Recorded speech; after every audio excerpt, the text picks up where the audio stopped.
So a lot of people were saying last year that the only reason Ryan Garcia looked bad against Tank is because he was weight drained, and Tank had forced him to 35 and catch weight this and all that stuff. You know, people was throwing all kind of stuff out there.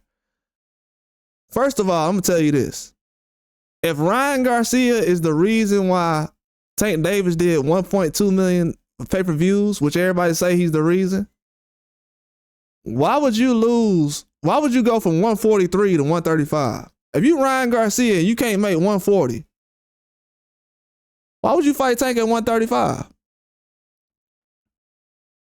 And I'm gonna go back to that Roach and Tank fight in a minute, but I want to say this real quick. But if you're Ryan Garcia and you're weighing 143, why would you go back and fight Tank Davis at 135? You got to be chasing the payday. You got to be chasing the payday. You know you can't make 135. You know it's gonna hurt you. You know you couldn't make 140 recently. So what people don't realize is Tank Davis was fighting a guy who was basically a welterweight at 135. And people wanted to blame Tank on that. Tank ain't forced that, man. Tank just said recently, hey, we can fight at 140.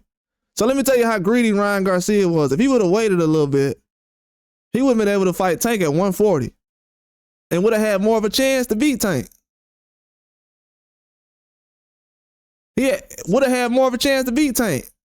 After losing against Tank Davis, taking his knee like he did, the same knee that Tank Davis took. He took the same knee that Tank Davis took. After taking the same knee that Tank Davis took that nobody knows a knockdown. So technically, Ryan Garcia undefeated according to what the fans who seen the Lamont Roach and Tank fight this weekend. So according to them, the knee that Ryan Garcia took, it ain't really no knockdown, so he undefeated. According to them. But the man went from 143 to 135 to fight Tank. Tank ain't asked him to come to lose all that weight to fight him.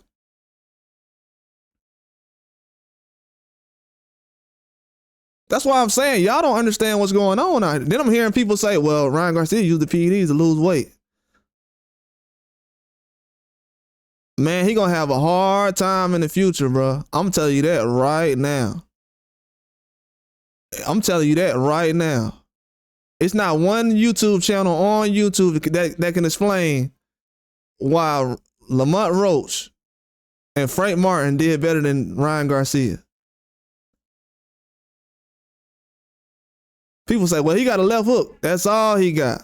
Because ain't no way Frank Martin and Lamont Roach supposed to be boxing better than him. They say, oh, well, he was weight drained.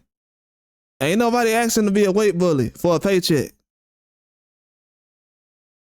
Because a lot of people, you could ask a lot of 140s or 147s to come down and fight Tank.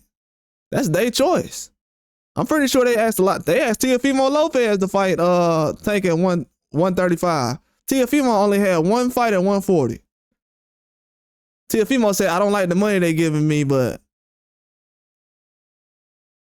what I really don't like is the weight. They want to have me at 135. He's like, I just fought at 140. I don't want to fight at 35 again. He says the reason why I left 135.